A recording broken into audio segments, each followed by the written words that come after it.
Hello friends, welcome to SZ study. SSC MTS exam 2024 का answer की जो है वो इसका लिंक जनरेट हो चुका है, बट ये अभी एक्टिव नहीं हुआ है। बहुत जल्द आपको ये देखने को मिलेगा, आप अपना आंसर चेक कर पाएंगे। एसएससी एमटीएस एग्ज़ाम 2024 में इतना सब कुछ हुआ है ना, तो इससे क्या कट ऑफ में क्या फ़र्क चेंजेस देखने को मिलेगा? क्या बहुत ज़्यादा बदलाव दिखेगा, या फिर क्या फेयरली हो चुका है, सारी चीज़ें सही हो गया है? जो पकड़ा गया था, जो धांधली हो रही थी, उसको 19 नवंबर में सब कुछ सही सही कर दिया गया। फिर अब जो भी रिज़ल्ट आएगा वो फेयर होगा, है ना? तो ये सारी चीज़ों पे हम लोग बात करेंगे। ओके, देखिएगा आप वीडियो को एंड तक। अगर आप हमारे चैनल पे नए हैं तो प्लीज़ डू सब्सक्राइब। ओके, तो देखिए आंसर की के बारे में हम बात करें तो आंसर की से पहले हमारा एक सवाल ये है कि एसएससी को यहाँ पे एक क्लियर नोटिस देना चाहिए था कि जो 13 नवंबर को जो खुलासा हुआ था, इतना बड़ा स्कैम एसएससी में चल रहा था, इतना बड़ा फ्रॉड चल रहा था, इसको जो भंडा फोड़ हुआ इसका, तो इसके लिए हमने री एग्ज़ाम एसएससी को ये क्लियर करना चाहिए कि हमने री एग्ज़ाम लिया 19 नवंबर को। ये टोटल हमने सारे के सारे जितने भी फर्जीवाड़ा चल थे वो सभी का 19 को री एग्ज़ाम ले लिया है।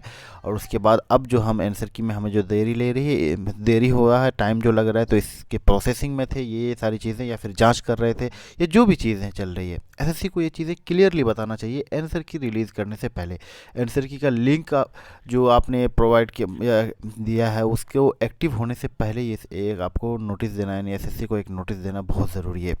क्योंकि स्टूडेंट के मन में जो कन्फ्यूज़न है, जो मतलब इतना ज़्यादा परेशानी हो रही है, इतना ज़्यादा कन्फ्यूज़न में है कि यार क्या होगा, इतना सारी चीज़ें, कितना कट ऑफ चला जाएगा, पता नहीं क्या सारी चीज़ें, इस तरह की चीज़ें। जाहिर सी बात है, इतना बड़े लेवल पे जो है फ्रॉड हो रहा था, इतना लोगों को आंसर आसानी से सब कुछ उनका हो रहा है, तो कट ऑफ में तो जाहिर सी बात फ़र्क दिखेगा। बट एसएससी ने अगर सारी चीज़ें फेयरली कर दिया है तो फिर उतने ज़्यादा चेंजेस आपको नहीं देखने को मिलेंगे, बिल्कुल चेंजेस नहीं देखने को मिलेंगे अगर फेयरली कर दिया। बट फिर भी हम एक मान लेते हैं मोटा मोटी कि क्या, चलो मान लेते हुआ है, ठीक है, थोड़ा बहुत हुआ है, और क्या इसकी वजह से चेंजेस कट ऑफ में देखने को मिलेगा, और उसके बाद सेफ स्कोर अभी भी आपका कितना होना चाहिए, ये सारी चीज़ों पे हम लोग बात करेंगे। ओके, देखिए तो सबसे पहले चेंजेस कट ऑफ में अगर हम बात करें तो देखिए पिछले साल क्या हुआ था।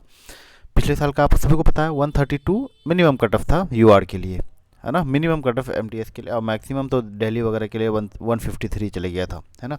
तो 132 ये मिनिमम कट ऑफ था, और पता है वैकेंसी कितनी थी? 1500, है ना, 1500 के अराउंड वैकेंसी थी, उसमें 132 कट ऑफ गया था। इस बार तो इससे 1500 से लगभग 6 to 7 टाइम्स ज़्यादा है ना, 6 to 7 टाइम्स जो है 1500 के ज़्यादा है वैकेंसी। तो जाहिर सी बात है कट ऑफ को जो है कम ही होना चाहिए। कट ऑफ कम होगा, इससे कितना कम होगा? देखिए ये सारी चीज़ों का अगर फ़र्क नहीं पड़ रहा तो बहुत कम कट ऑफ जाएगा। 125 तक आप मान सकते हैं कि इस बार जो है आपका कट ऑफ 125 के अराउंड, ये नॉर्मलाइज्ड स्कोर मैं आपको बता रहा हूँ, नॉर्मलाइज्ड, अभी सेफ स्कोर मैं आपको बताऊंगा। 125 से लेकर के 28 तक आपका अगर मतलब नॉर्मलाइज्ड स्कोर हो जाएगा तो आपका सिलेक्शन डेफिनेटली होगा, बशर्ते कि इन सभी चीज़ों का अगर कोई फ़र्क नहीं पड़ा हो, जो पेपर स्कैम चल रहा था उन सभी का जो है वो सारी चीज़ें री एग्ज़ाम कर लिया गया हो, सब कुछ सही हुआ हो, तो 125 तक ठीक ठाक मतलब रिज़ल्ट हो जाएगा। ये जो कह रहे हैं कि एग्ज़ाम री एग्ज़ाम कराओ, ये सारी चीज़ें सही नहीं, पॉसिबल नहीं है। बहुत इतना, एक तो इतना टाइम से एग्ज़ाम हो रहा था, इतना आसान नहीं है कि फिर से एग्ज़ाम ले लिया जाए बहुत जल्दी से जल्दी, है ना। तो ऐसा पॉसिबल नहीं है, बहुत मुश्किल होता है, क्योंकि एग्ज़ाम कंडक्ट कराना यार 45 दिन तक। और पता है, जो स्टूडेंट बहुत अच्छा किए हैं एग्ज़ाम में वो अब नहीं कर पाएंगे, लेकिन फिर भी जो ये लोग री एग्ज़ाम कर रहे हैं ना, उनका परफॉर्मेंस पहले से भी ख़राब होगा, है ना, ये बात कंफर्म है। और हालांकि जो स्टूडेंट पहले बेटर परफॉर्मेंस किए थे वो अभी उससे कम करेंगे, बट इनसे अच्छा करेंगे, जो डिमांड कर रहे थे कि कर रहे हैं कि री एग्ज़ाम हो जाए भाई। तो भाई उतना ये नहीं है, आप इसी को फेयरली कराया जाए, जो हो गया। Okay, changes in cut off मैंने आपको बता दिया, तो बहुत बड़ा चेंजेस नहीं देखने को मिलेगा, कुछ चेंजेस नहीं देखने को मिलेगा, और कट ऑफ आपका पिछले साल के मुकाबले नॉर्मलाइज्ड स्कोर में कम रहेगा। अब सेफ स्कोर की हम अगर बात करें तो कितना सेफ स्कोर रहेगा?